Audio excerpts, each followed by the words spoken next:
Assalomu alaykum barchaga. Sizlar bilan Hamidulloh Tursunboyev. Ushbu videoda Asset Masbook kitobining Percent, Ratio and Proportion foizlar, nisbatlar hamda proporsiyalar nomli mavzusining misollarini birgalikda ko'ramiz, birgalikda tahlil qilamiz xudo xohlasa. Oldingi videoda 21 misolgacha birga tahlil qilgan edik. O'ylaymanki judayam manfaatli bo'lgan. Bugun 22 misoldan boshlaymiz. E'tiborli bo'lasiz, misollarda onlayn o'quvchilarimiz levelida ishlab ketaman. Demak, diqqatli bo'ling. 22-misol. Boshladim.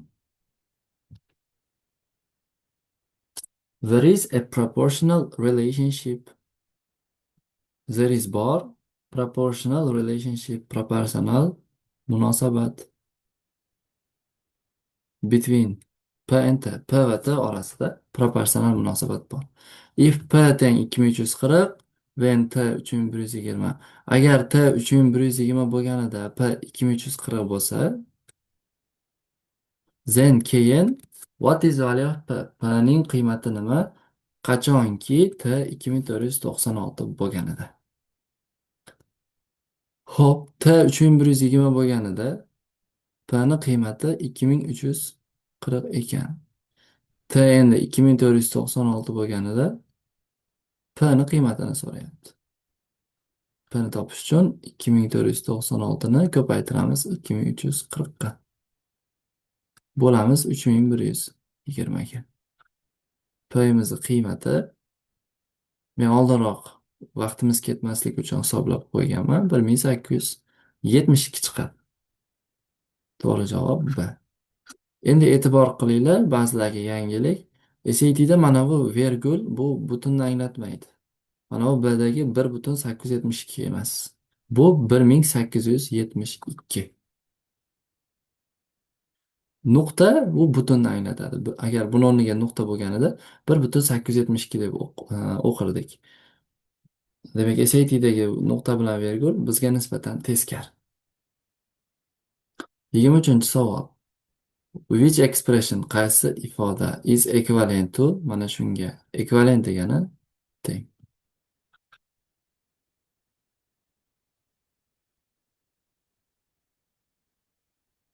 B javobimiz to'g'ri bo'lar ekan.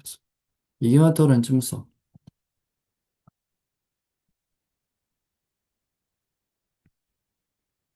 E'tibor qilinglar, judayam ajoyib misol. A square map. Square map degani kvadrat xarita has a side length of 35 inches. Side degani tomon. Kvadrat xaritaning tomonining uzunligi 35 inchga teng ekan. Kvadrat dedimi, darrov kvadrat chizib olish kerak imtihonda ham, praksislarimiz davomida ham. Tomonining uzunligi 35 inch.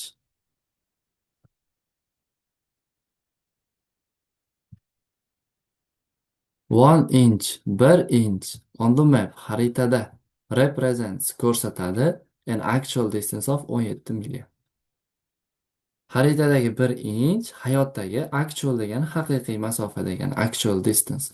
Hayotdagi 17 milyani ko'rsatar ekan. 1 inchimiz 17 milyasini ko'rsatar ekan. E'tibor qilinglar, xaritadagi 1 inch 17 milyaga teng. Mana bu tomonning uzunligi 35 inchmi? Birinchida demak 17 milya masofa ko'rsatilyapti. 2 da ikkinchi inchigacha demak 34 milya masofa ko'rsatadi va hokazo va hokazo. Va bitta narsani tushunib qo'yaylik. 1 inch 17 milyaga teng degan narsa bu xato. Masalan 1 metr 100 santimetr-ku. 1 inch 17 milya degani bu xato. Bu yerda mana shu xaritada qaysidir bir hudud tasvirlangan. Tasvirlanganda endi 1 inchiga 17 milya to'g'ri kelibdi, mos kelibdi. Hop. A smaller version, kichikroq versiya of the same map. Same map degani bir xil xarita. Shu xaritaning kichikroq versiyasi is printed, chop etildi as a square, kvadrat shaklda yana. With the side lengths 55% shortdir. 55%ga qisqartirib, kamaytirib, yana bitta kvadrat xarita chiqibdi. Bu kvadrat xarita ham ana shu bir xil hududni ko'rsatadi. Yana uni tomonini uzunligini topadigan bo'lsak, 35 ko'paygan 1 minus 0,55 bo'ladi. 55% qisqardi degani uchun 1 minus 0,55 bo'lyapti. Ba'zida 35 ko'paygan 0,55 ham yozib qo'yadi. U xato. Shorter so'zi bilan kelyapti. Bu kamay degani. Ayirib olish kerak. 35 ko'paygan 0,45. Hisoblab qo'ysak bo'ladi.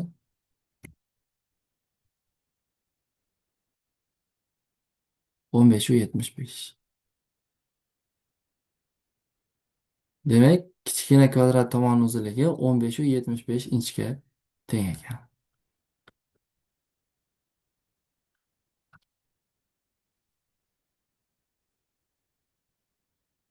On a smaller map, kichkina xaritada, which of the following is closest? Quyidagilardan qaysi biri eng yaqin? To the actual distance, haqiqiy masofaga represented by 1 inch. Demak, kichkina xaritadagi 1 inch hayotdagi necha million masofani ko'rsatishini so'rayapti. Shuni topib berishimiz kerak ekan.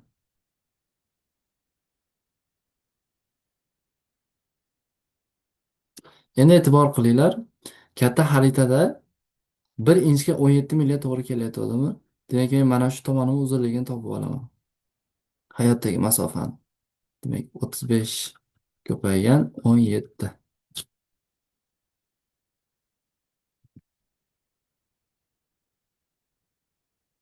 595. Demak, hayotdagi hududimizni tomoni 595 milliy ekan. 595 milliy ekan. Endi mana shu 595 milliy mana bu kvadratda ham ifodalanganda, mana shu kvadratni tomoni sifatida ham ko'rsatilgan. Endi buni 1 inchiga qancha to'g'ri keladi? Buni bilish uchun demak 15 u 75 inch orqali bu kvadratda ham xuddi shu milliy masofa tasvirlanyapti-ku, 595 milliy ko'rsatilsa 1 inchiga qancha to'g'ri keladi? X barobar 595 taqsim 15 u 75. 595 bo'lingan 15 u 75. 37 u 7 taxminan. 37 u 7 mayos. Demak, kichkina kvadratimizni 1 inchiga 37 u 7 milliy masofa to'g'ri kelyapti ekan. D javobimiz to'g'ri bo'ladi. Endi yuqorida ham aytib o'tdim, ustoz sifatida yana aytamanki, 1 inch 17 milliga teng ekan degan narsani tushunib olish bu eng katta xato. Masalan, 1 metr 100 santimetr deymiz-ku, bu to'g'ri gap. Lekin 1 inch 17 milliy degan narsa xato. Ana shunaqada ushlab olgan o'quvchilar bu misolni yecha olmaydi. Nima deyapti o'zi deb turaverish mumkin. Demak, misolimiz yechimi D javob bo'lar ekan. 25-misol.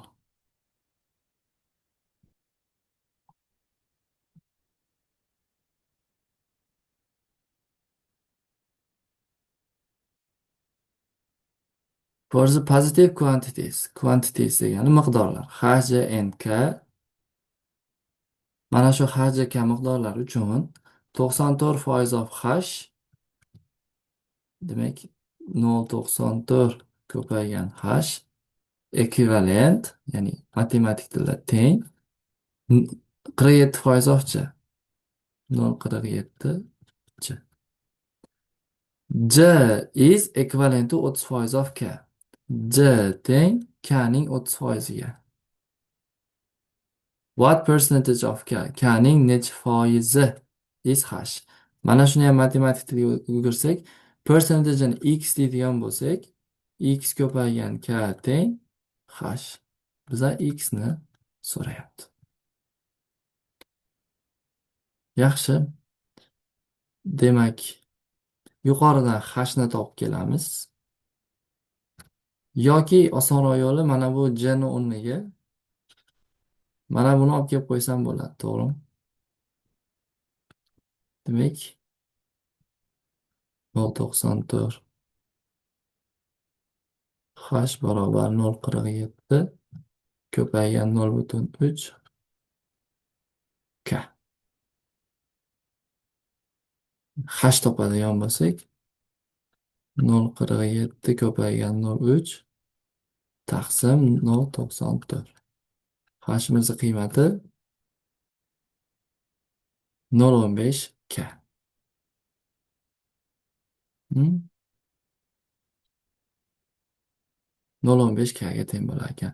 Bizdan nimani so'ragan edi? X ni so'ragan edi. K ning necha foizi h bo'ladi degani. K ni demak, 0,15 ni 100 foizga ko'paytirib yuboradigan bo'lsak, 15%. K ni 15% demak h ga teng ekan. Endi e'tibor qilinglar, mana bu qavs ichida aytib qo'ygan. Agar foiz topadigan bo'lsang, 39% chiqsa, for example, misol uchun 39 deb javob kirit degan. Mana bu yerga 15 deb kiritamiz. Endi e'tibor qilinglar. Biror sonni foizga o'tkazish uchun 100% ko'paytirish kifoya. Unda demak sonimizni hech qanaqa qiymati o'zgarib ketmaydi. Masalan, 0,15 100% ga ko'paytirayotganimda o'zi men nimani qanaqa arifmetik amalni bajaryapman. Bu 0,15 ko'paygan 1 desam hech narsa o'zgarmaydi. Mana shu 1 da men 100 ko'paygan 1 taqsim 100 desam bo'ladimi? Baribir yuzlar qisqarib 1 qoladi. Mana bu 1 taqsim 100imiz bu foizga teng. 0,15 ko'paygan 100%. 100 ni ko'paytiradigan bo'lsak 15% chiqaveradi. Demak, 26-misol.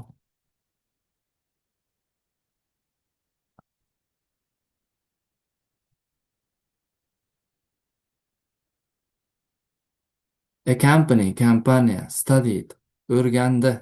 A random sample of 20 lawns in a small town. Lawn so'zi oxirgi payt ko'p keladigan bo'lib qoldi. Bu maysa degani. Yodlab qo'yaylik. Random sample degani namuna. Kompaniya 20 ta maysa namunasini o'rgandi kichkina shaharda. The company found, kompaniya topdi ki tour of these lawns. Mana shu maysalarning to'rttasi contain o'z ichiga oladi fertilizer, o'g'itni. 20 tadan to'rttasida o'g'it bor ekan. If there are 260 lawns, agar 260 ta maysa namunasi bo'lsa, shaharda. Which of the following is the best estimate? Quyidagilardan qaysi biri best estimate? Eng zo'r taxmini, eng zo'r qiymati. Of the number of lawns, maysalarning Z container fertilizer. Demak, o'g'it fertilizer o'z ichiga oladigan maysalarni demak sonini topishimiz kerak ekan. 20 ta namuna o'rganishgan edi, to'rttasida fertilizer chiqibdi, o'g'it chiqibdi. Endi 260 ta bo'lsa, nechta o'g'it chiqadi taxminan deyapti.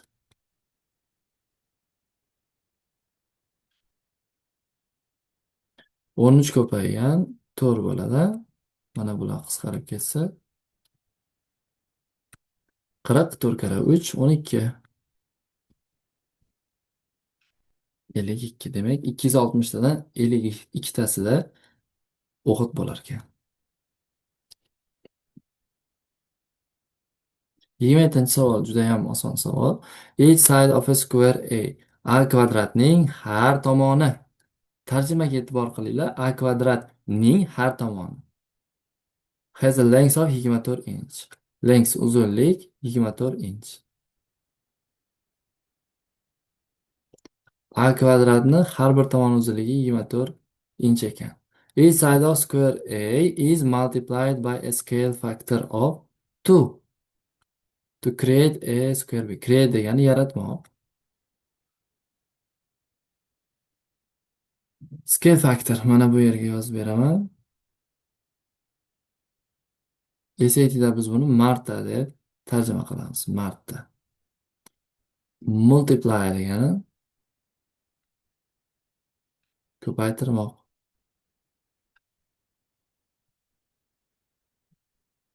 Ani tomoni 2 marta ko'paytirilibdi. To create, yaratish uchun kvadrat b. Tomon 24 48 bo'lib qoldi kvadrat tomon.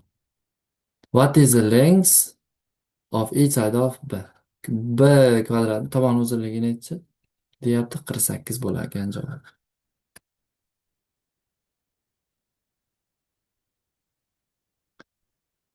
Hop, jadval berilgan.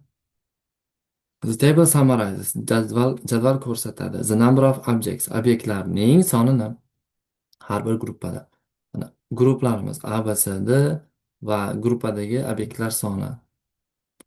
The number of objects in group C is p of the number of objects in group A. Buni matematik tilga o'giradigan bo'lsak, C desa, matematikada ham C. Is degani teng. P degani P taqsim 100 ko'paygan A. A ning P foizi C ga teng ekanda. What is value of P? P ni qiymatini so'rayapti. A'dagi obyektlarimiz soni A'dagi obyektlarimizning P foizi C'dagi obyektlarga teng ekan. A'da nechta obyekt bor?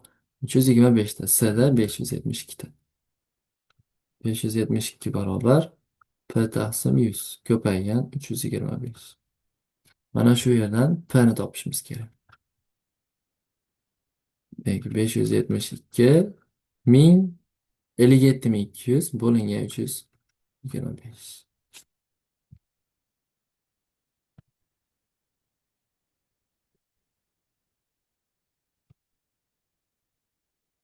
176. P'imizni qiymati 176 ga teng ekan. E'tibor qilinglar, bizdan P foizning qiymatini so'ragani yo'q. Bizdan P ni qiymatini so'rayapti.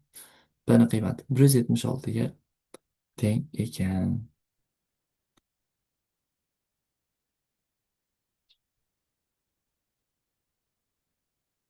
Navbatdagisi.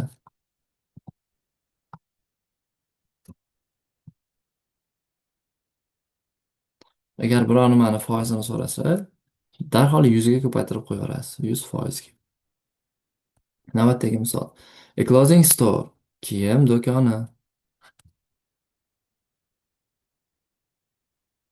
Buys, sotib oladi, shorts, ko'ylaklar. At a wholesale price. Wholesale price of $4 each. Har bir ko'ylakni $4 optim narxda sotib olar ekan. Wholesale price degani optim narxda.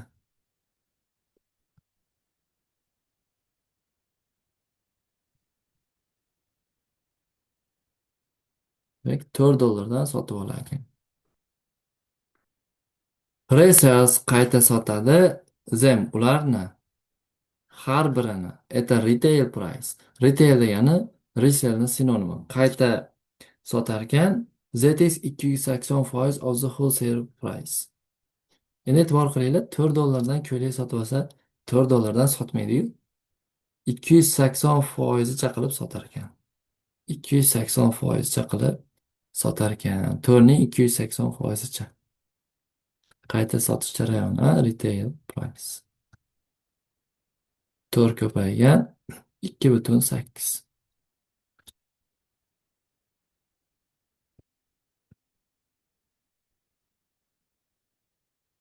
11,2.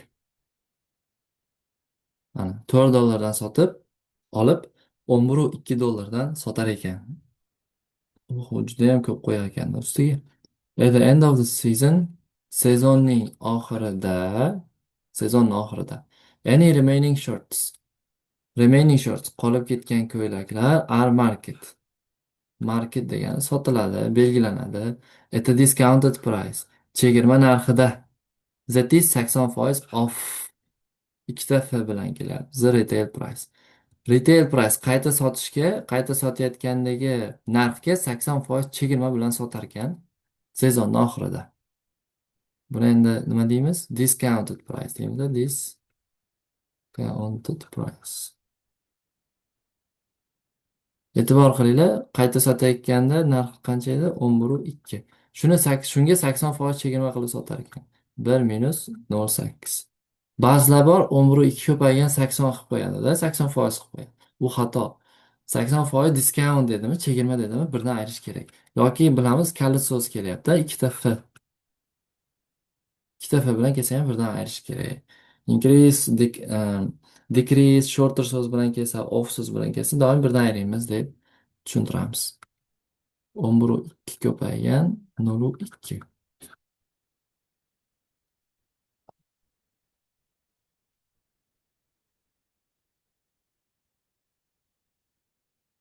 2,24. Oxirida sezon oxiri 2,24 dan sotar ekan. What is the discounted price? Chegirma narxi nima bo'ladi deyapti. Chegirma narximiz 2,24. Dollar belgisini kiritmaymiz, a? O'zi kirita olmaymiz ham. Yopiq savollarga dollar belgisini kiritish mumkin emas. 30-savol ham yuqoridagi bilan bir xil ekan.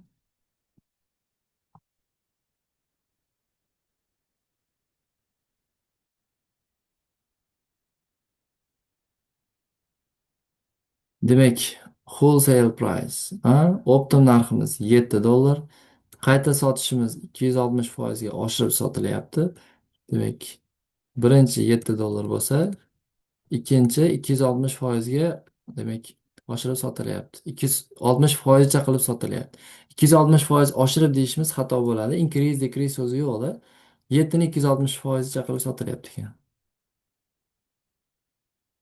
7 kira 2. 14, 7 kira 6, 42. 18 u 2. Tekshirib qo'yaveramiz.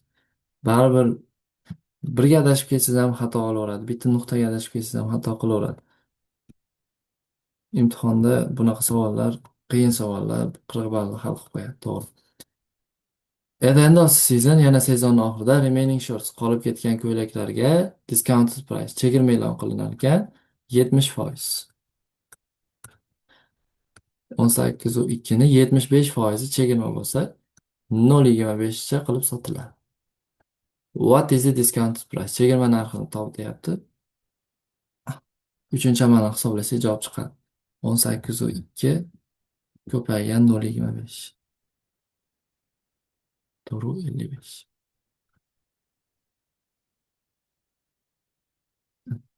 4,55 dollardan sezon oxirida sotarkan.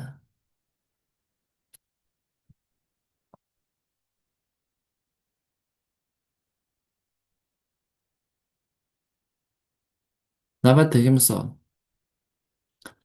Imiz, demak, the mass of object A obyektning massasi is teng 4,83% degani 4,83. Of the mass of B, ko'paygan B. Va mass of object Aning massasi is deyapti, teng 0,69% of C. Foizi demak 1/100 desak 0,00069 ko'paygan C. Ikkita 0 qo'shiladi. If the mass of object C is p% of B, agar C teng bo'lsa p taqsim p% of B, what is value of p taqsim 1000? P taqsim 1000 ning qiymati nima bo'ladi? Avval p ni topib olamiz, keyin uni 1000 ga bo'lib yuboramiz.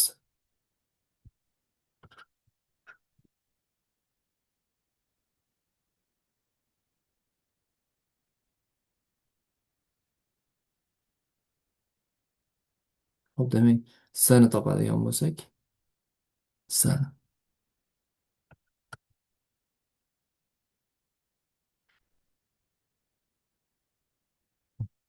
C'miz qiymati nima bo'ladi?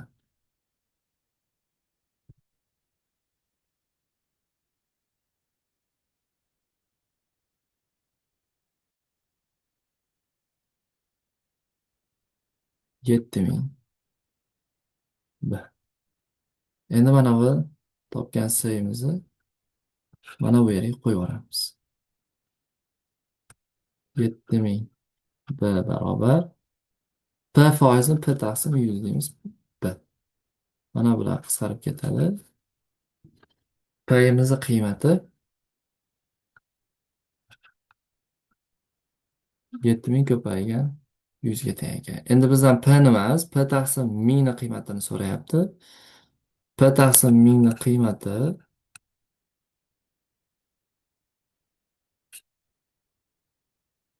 nimaga teng bo'ladi? Ha, 100niki bilan ikkita nol ketsa, bitta ketsa 700 bo'lar ekan. P ni qiymati P taqsim mingni qiymati 700 ga teng. 32-misol.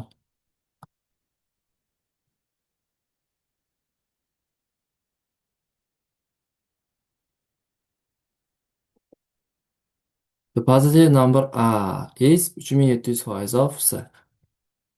Ha, o'rganib ham ketdik. Buni matematik tilga o'girish. A degani A, is degani teng. 3700 degani bu 3 butun emas. Bu vergul, bu minglarni bildiradi. 3700 degani 37 ko'paygan C. C is 20% of B.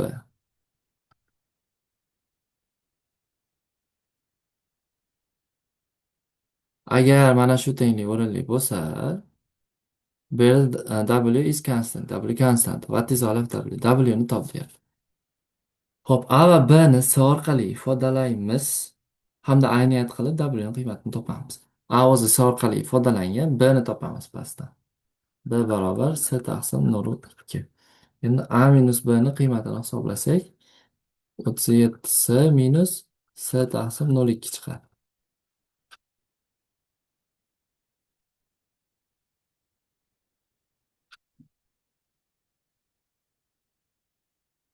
Xo'p, 37 ni ko'paytiramiz 0,2 ga. Bundan bir dayramiz 6,4 chiqadi. 6,4 taqsim 0,2.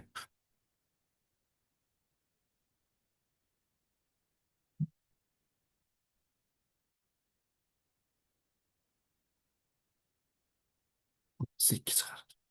32 A minus B ni qiymatini topdik. 32 ga teng. Endi bizdan 32 ni WC ga tenglashimiz so'ralyapti. Ayniyat usulida topadigan bo'lsak, W imiz qiymati 32 ga teng bo'lar ekan.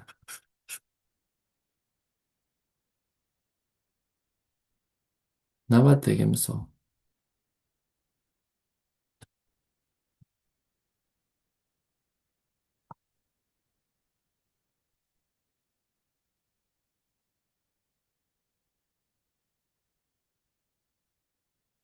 Demak, A teng 2350% of the sum of the positive numbers B and C. B va C ni yig'indisining mana shuncha foiziga A teng ekan.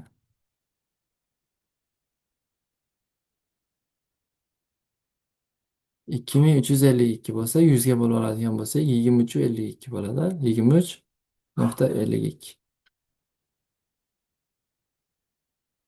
B plus C.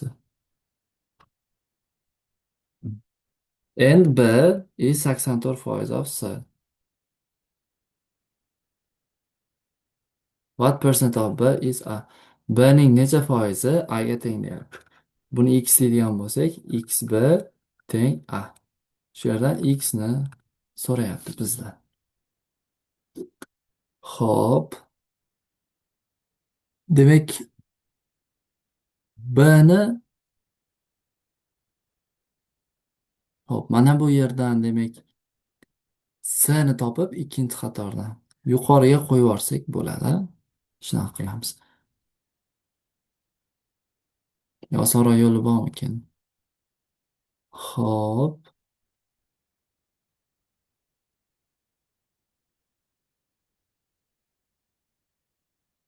mana bu C ni o'rniga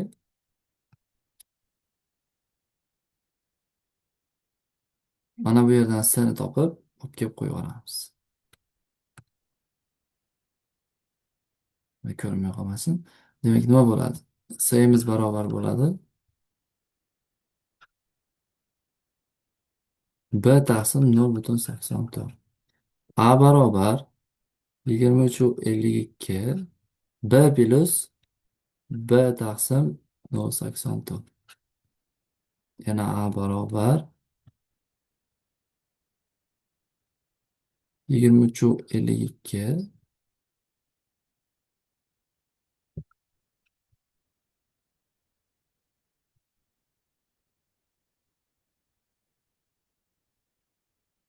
Hop. 0,84 bir qo'shsak 1,84 chiqadi. Endi uni a'ni hisoblaydigan bo'lsa, e'tibor qilinglar, 23,52 ko'paygan 1,84 taqsim 0,84 ko'paygan b chiqyapti. A'mizni qiymati 23,52.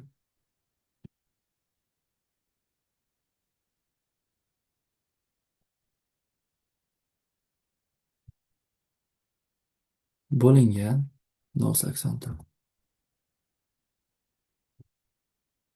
51,52 chiqar ekan. 51,52 chiqar ekan. Endi e'tibor qilinglar mana bu yerga. A'ni olib kelib qo'yib yuboramiz. X ni b'si teng 51,52 bga. Endi b'larimiz qisqarib ketadigan bo'lsa, x barobar 51,52. Ammo bizdan foizlarda so'ragan. 51,52 ni 100% ga ko'paytirib yuboradigan bo'lsak, 5152% chiqadi. 5152% degani mana A javobda berilgan. Bu 5 butun emas. Bilamiz, virgul minglar xonasini bildiradi. Chalg'ish uchun mana S ni ham berib qo'yibdi.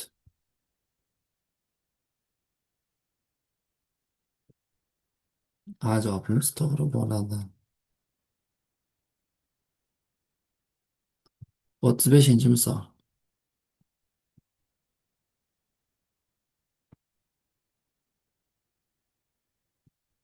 35 misolni yuqorida ham ko'rgan edik. Bu safar biroz tezlashmasak bo'lmaydi. Composition tana of an animal is defined as muscles, bones and fat. Hayvonning tanasi muskul, suyak, fat, yog'dan iborat ekan. A scientist studied, olim o'rgandi, the composition of one young swan buffalo. Buffalo. Bug'uni tanasini o'rganib chiqibdi va determinant aniqlabdiki, buffalo head 139,2 kilogramm muskul. Buffaloda 139,2 kilogramm muskul bor ekan. Va which made up tashkil qilibdi approximately 67,7% of its composition. Tanasini 67,7% ga teng ekan bu. Demak, 139,2 ni 67,7% deydigan bo'lsak, 100% nima bo'ladi? Butun boshi tanasini og'irligi. 139 ko'paygan 100, 67,7.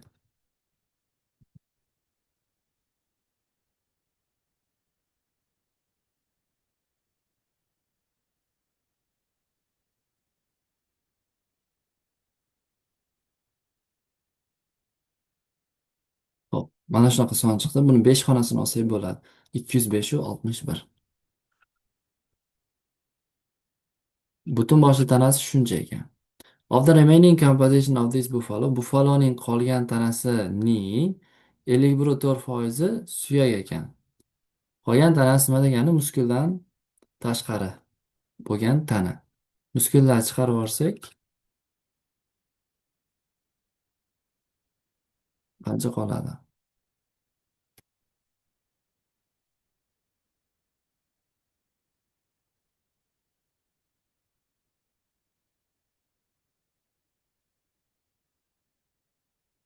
Hop, men xato yozib qo'yibman. 205,61 ayrilgan 139,2. 66,41. Qolgan tanasi mana shuncha ekan, 66,41 kilogramm. Shuni 51,4% suyak ekan. 66,41 ko'paygan 51,4%. 0,514.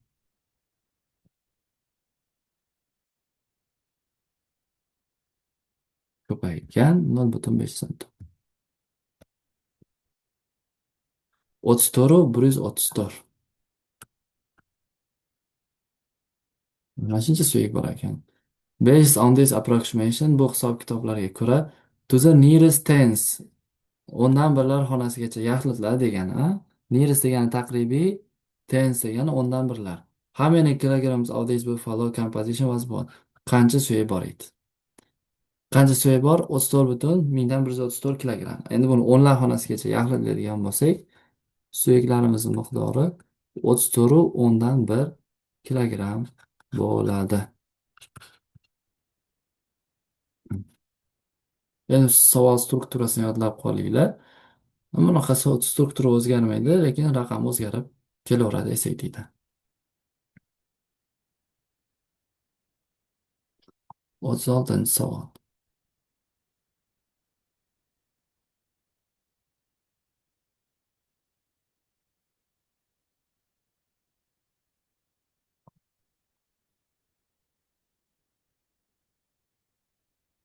Hop.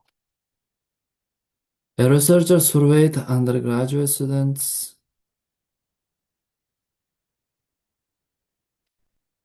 graduate students, and postgraduate students. Tadqiqotchi bakalavr undergraduatelardan so'rovnoma olibdi, survey degani so'rovnoma. Graduate magistrlardan ham so'rovnoma olibdi, postgraduate doktoranturadagilardan ham so'rovnoma olibdi.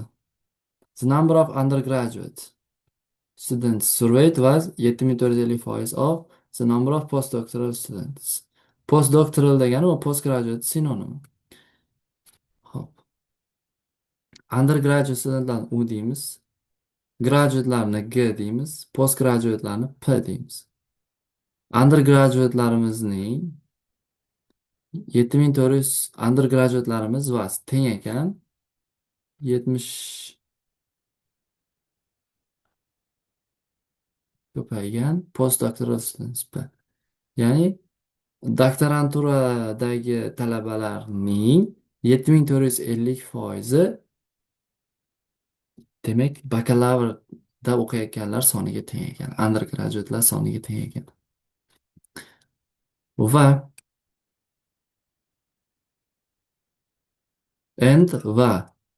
the number of graduate students surveyed was 24% of the undergraduate students surveyed. Endi e'tibor qilinglar.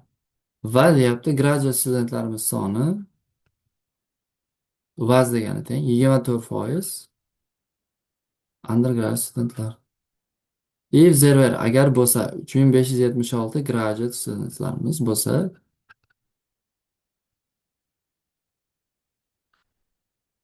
what was the sum? Yig'indisi nima bo'ladi?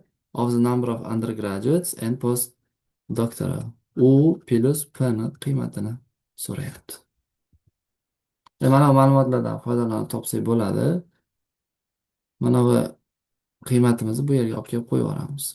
3576 barobar 0,24 ko'paygan U. Uyimizni qiymati barobar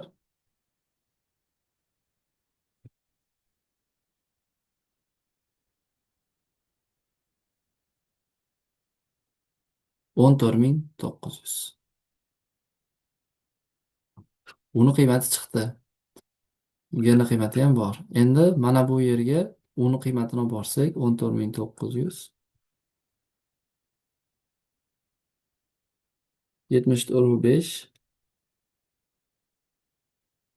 P.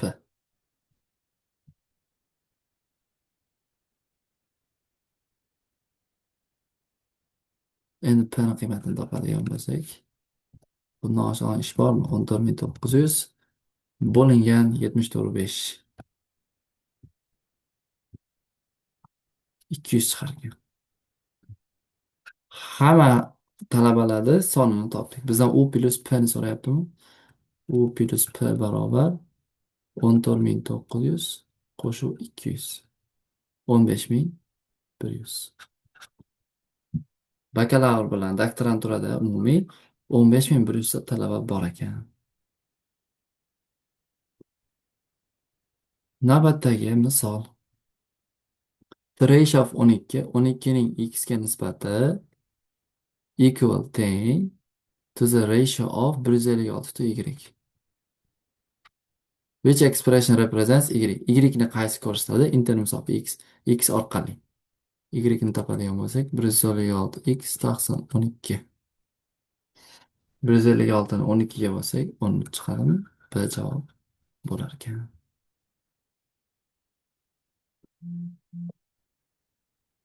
38 misol.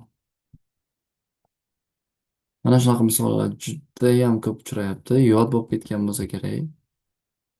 O'zimga ham shaxsan yod bo'lib ketdi. Yana HJKlar ko'rsatilgan. E'tibor qiling. 27% of hash teng 24% of j. Va j is equivalent to 45% of k.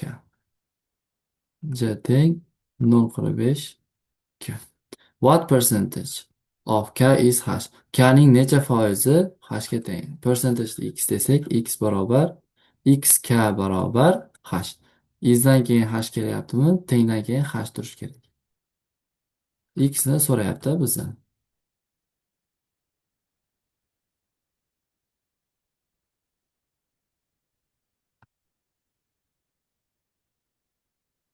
Nol butun 27 hash.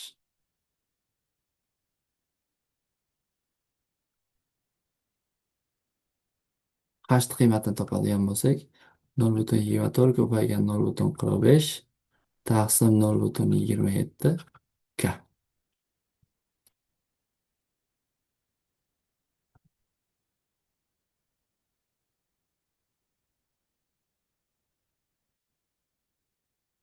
Bo'lamiz 0,27 ga. 0,4. K'ning K'ni 0,4 ko'paytirsam hash chiqar ekan degan bir tenglik chiqdi. Yuqorida ham aytgan edi o'zi hash barobar x ko'paygan k. X'imiz 0,4 ga teng, ammo e'tibor qilinglar, percentage foizda so'rayapti bizdan. 0,4 ni demak 100% ga oshirsak 40% bo'lar ekan. Endi mana bu yerda aytgan disregard degani disregard foiz. Foiz belgisini kiritma degan. Demak, 40% bo'lsa ham 40 deb yozib qo'yaveramiz. 39-misol.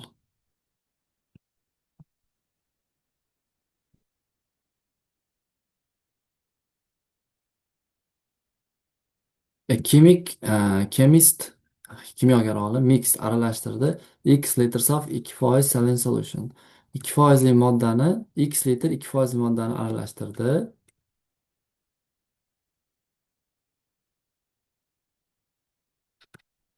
With bilan y liters of 5% saline solution.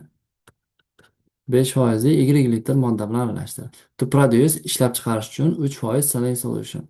3% modda ishlab chiqarish uchun aralashma deylik 3%.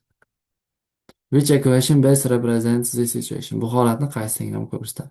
Endi bu aralashmalarning misoli, to'g'rimi? M1x1 M2x2 taqsim M1 qo'shuv M2. Umumiy aralashma. M1 M2 bu yerda modda miqdorlari x1 x2 foizlar. 0,02 x 0,05 y taqsim x plus y litrlar deyapti-ku modda miqdori. Qancha foizli mahsulot hosil bo'libdi? 3%lik. 0,03. 0,02x 0,05 y barobar 0,03 x plus y. To'g'ri javobimiz B javob bo'lar ekan. Endi javoblarga e'tibor qiling. Mana shunaqa strukturadagi savollar, javoblar keladigan bo'lsa, doim aralashma haqida gapirayotganini bilsangiz bo'ladi. SAT'da. 40-misol.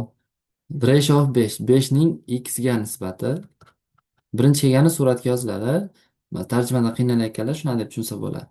5 ning x ga nisbati ekvivalent teng ekan, y ni 8 ga nisbatlagan. Which equation represents x? X ni top y orqali ifodalab. In terms of degani orqali. X topadigan bo'lsak, qirq taqsim ikkilik. 41-chi misol ham demak yuqorida ko'rgan edik. Hozir ko'ramiz. Mana 31-chi misol. 41-chi misolni demak yechib o'tirmaymiz. 31-chi misol bilan ayni bir savol. 42-chi misol. Julia purchased 800 feet of fencing. Fencing degani panjara. Julia 800 feet panjara purchased sotib oldi. She used ishlatdi 60% of this fencing. Panjaraning 60%ni to surround a vegetable garden. Garden bog', surround o'rash. Bog'ni o'rash uchun 60%ni ishlatibdi. How many feet of fencing? Qancha panjara did Julia use? Julia ishlatdi. 600 600 emas, 800 a? 800 feet panjara sotib olganingda 60%ni ishlatdi. Qancha ishlatgan? 480 fitini ishlatgan. Agar mana bu yerda ba'zan katta qilib not deb yozib qo'yadi. Qanchasini ishlatmadi desa, ishlatganini umumiydan ayirib olish kerak. Umumiydan ishlatganini ayirib olish kerak. 43-chi misol. Juda ham ajoyib misol.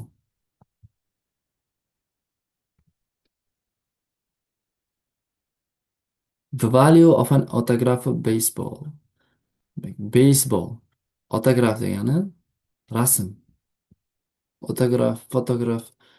Aytaylik, beysbol to'pi deylik. Beysbol to'pini qiymati increase by 178%. 178%ga oshibdi. From the end of 2012 to the end of 2013. Dastlab basketbolning qiymati bor edi.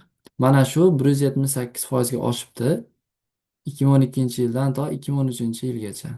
Oshdi degani uchun 1 plus 1,78. 2,78 x. 2013-yilga kelib shuncha bo'lib qolgan. End va decreased by 21% from the end of 2013 to the end of 2014. Endi 2013-yildagi qiymatimiz 21%ga kamayibdi 2014-yilga borib.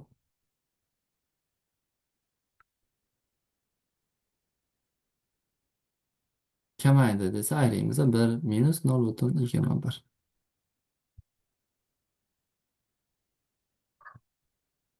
0,79.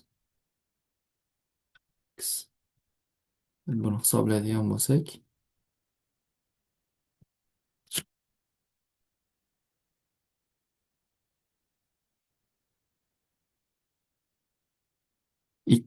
2,1962.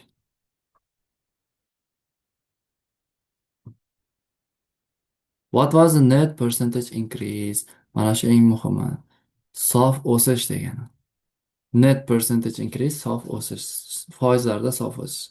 In the value of autograph baseball from 2012 to the end of 2014. 2012-yildan to 2014-yilgacha sof o'sish qancha bo'lgan deb so'rayapti bizdan.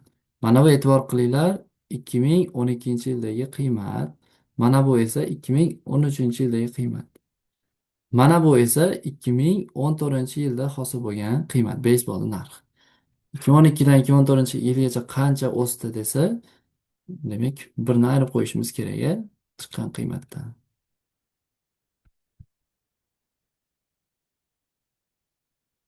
Chiroyliroq qilib yozaylik. Sifat birinchi o'rinda har doim. 2,1962 ayrilgan 1. 1,1962. Martada so'rasa shuncha bo'lardi. Biz foizda so'ragan. Foizda so'ragani uchun 100%ga ko'paytirib qo'yishimiz kerak. Ikkita belgi suradigan bo'lsak, 119,62% bo'ladi. Necha foizga sof o'sish bo'libdi? 119,62%ga sof o'sibdi. Net percent increase, sof o'sish. Net degani demak sof. 44-chi savol. Juda ham ajoyib savol, juda ham yaxshi ko'raman shu savolni. On a plot of land. Land degani hudud. 52% of the square footage of farmland. 52% fermadan iborat ekan. Hududda 52% ferma mavjud ekan. hududni maydonni aytmagan x deydigan bo'lsak, 52% ferma ekan. And remaining qolgani pasture, qolgani dala ekan. Square footage degani, ya'ni bu foot degani o'lchov birligi. Qolgani dalalardan iborat ekan. Pasture degani pastcha o'qiladi dala degani. 50% dan qolgani 48% bo'ladi. There are buildings.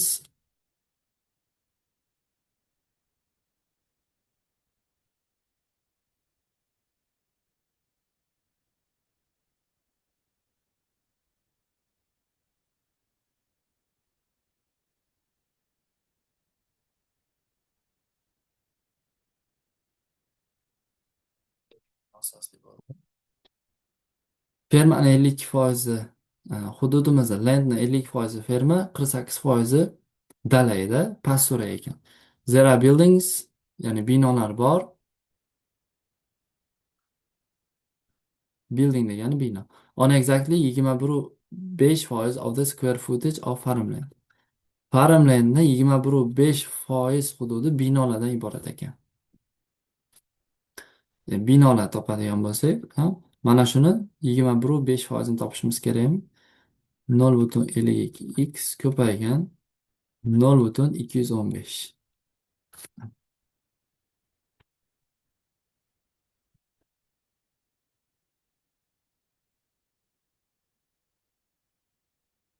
0,1118. Mana shuncha hududda binolar bor ekan. Endi there are buildings, yana binolar bor.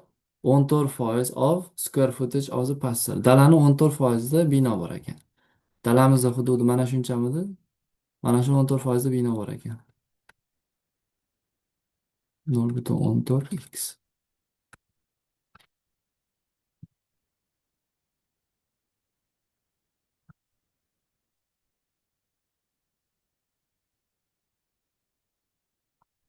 0,0672. Mana shuncha hududda endi dalada binolar bor.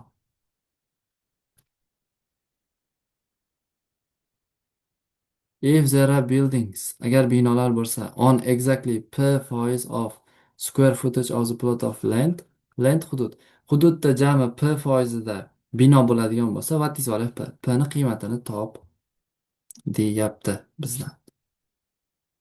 Hudud, e'tibor qilinglar, ferma bilan daladan iborat edi. Fermani mana shuncha qismida bino bor, dalani mana shuncha qismida bino bor. Qancha bo'ladi umumiy? 0,0.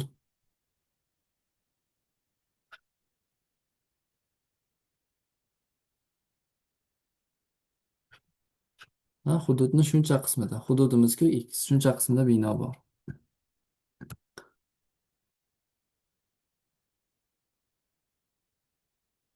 Qo'shilgan 0,1118. 0,179.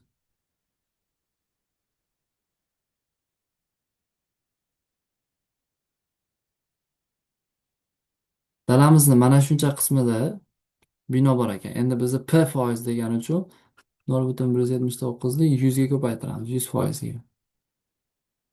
Demak 17,9. 17,9% hududida binolar bor ekanmi? P ni qiymati necha ekan? 17,9. Demak, P'imiz qiymati 17,9. Umumiy hududni 17,9% binolardan ham iborat ekan. Navbatdagi misol. 45-misolga o'xshash savolni yuqorida ko'rdik. Yuqoridagi barcha misollarimiz xuddi shuni ayni aksi. Demak, tepadagilarni ko'rgan bo'lsangiz 45 da ham ishlayverasiz. 46-misol. Agar x 0 dan katta bo'lsa va x is 33% of y bo'lsa, ya'ni x barobar 0,33 y bo'lsa, which expression represents y? Y ni qaysi ifoda ko'rsatadi? X orqali. X ni y topadigan bo'lsa, x taqsim 0,33.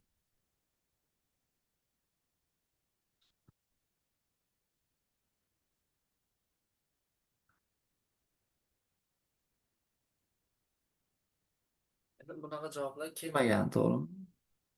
Demak, agar 100 ga ko'paytirib yuboradigan bo'lsak, y barobar 100x taqsim 33 a javob bo'lar ekan. Jasmina grows bean pods in her garden. Jasmina bog'ida bean no'xatlar grow yetishtirmoq. No'xatlar yetishtiryapti. This year bu yili she harvested 330 bean pods and saved on forests. U 330 ta no'xat 330 bosh no'xat hosil olibdi, 10%ni saqlab qo'yibdi. Next year keyingi yil uchun. How many of the harvested bean pods did Jasmine save? Save degan saqlagan. Jasmine qanchasini saqladi? 10%ni saqlaganmidi? 33. 48 misol. Levi and Marissa each have stamp. Levi va Marissada hammasida marka bor ekan. Marka kolleksiyasi bor ekan. The number of stamps in Levi's collection is 200% of the number of stamps in Marissa. Levini L desam, mana shu is teng ekan. 200%. 2 ko'paygan Marissa. Marissanikidan Leviniki 2 marta katta ekan. Is there 460 stamps in Marissa? Marissada 460 ta shtamp marka bo'lsa kolleksiyasida. Levinikida qancha bor? L teng 2 ko'paygan 460. Demak 920 ta. Endi 49-50 savollar SATning eski savollari, ammo buni yechimini ko'rib qo'yishimiz kerak. Mana bu bitta grafik berib turib, mana shu grafik bo'yicha ikkita savol so'raydigan mana shu so'rov turi o 2023-yilda bu yog'ida pastida kelardi, hozir uchramaydi. Tahlil qilishni bilishimiz kerak. E'tibor qilinglar, bizda kandidat birlar bor, 2 bor va boshqa kandidatlar bor. A mamlakat, B mamlakat, C country mamlakat bor ekan.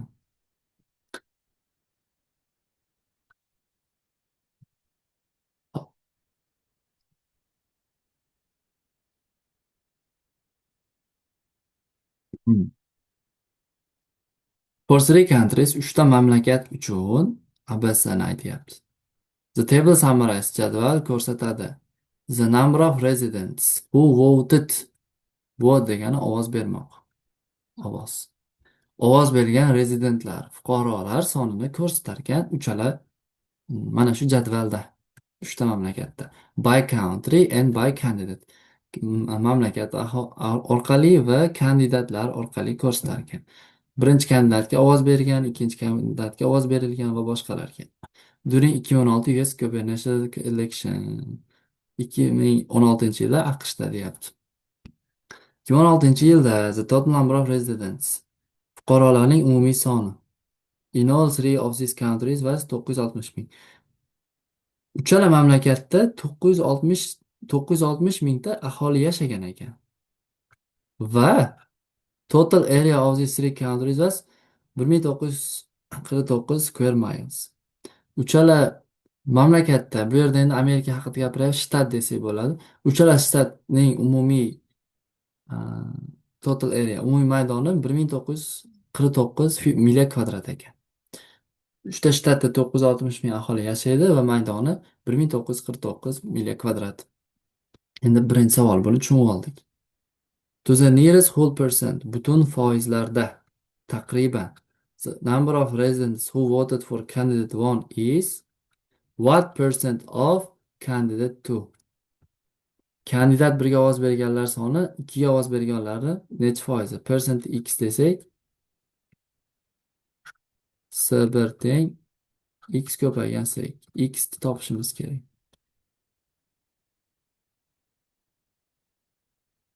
Kandidat 1 ga total ovoz berganlar umumiy soni nechta? 248.402 ta. X ko'paygan. Kandidat 2 ga ovoz berganlar soni 166.849 ta. X barobar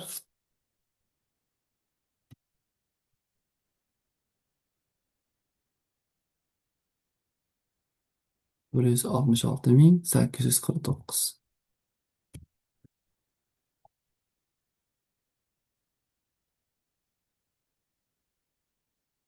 Biru 488. Endi e'tibor qilinglar, bizda percent foizlarda so'ragan.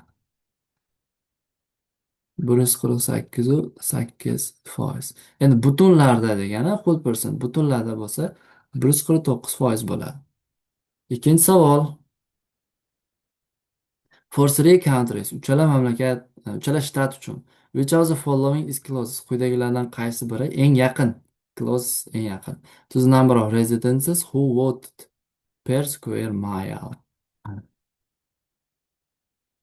Ovoz bergan aholisini top va bu per square mile. Har milya kvadratiga qancha aholi to'g'ri keladi? Qancha ovoz bergan aholi to'g'ri keladi, deyapti. Bizda hudud bor-a? Yuzamiz 1949 milliya kvadrat. Ovoz bergan aholimiz soni qani? Umumiysi mana.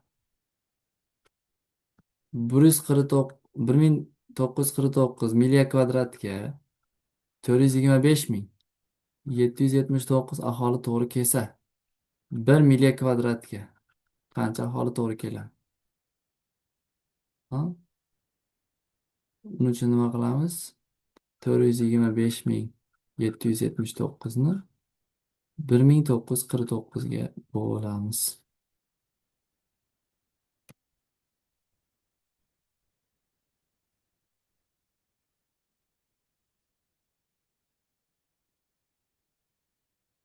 218 a taqriban. 1 million kvadratga 218 ta aholi to'g'ri kelar ekan. Mana bu 960 ming deb turib siz chalg'itishga bergan. Bu umumiy aholi soni, ovoz berganlar soni emas. Ba'zida 960 ming deb bo'lib qo'yadi. Shunda ham javob chiqadi. Adashmasam, A javob chiqadi. Demak, ovoz berganlar who voted deyaptimi? Residents who voted. 425,779 olishimiz kerak ekan.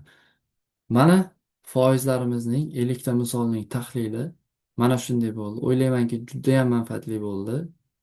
Foydali bo'ldi deb o'ylayman. Fikringlarni albatta va albatta kommentsda kutib qolaman. E'tiboringlar uchun rahmat. Salomat bo'ling.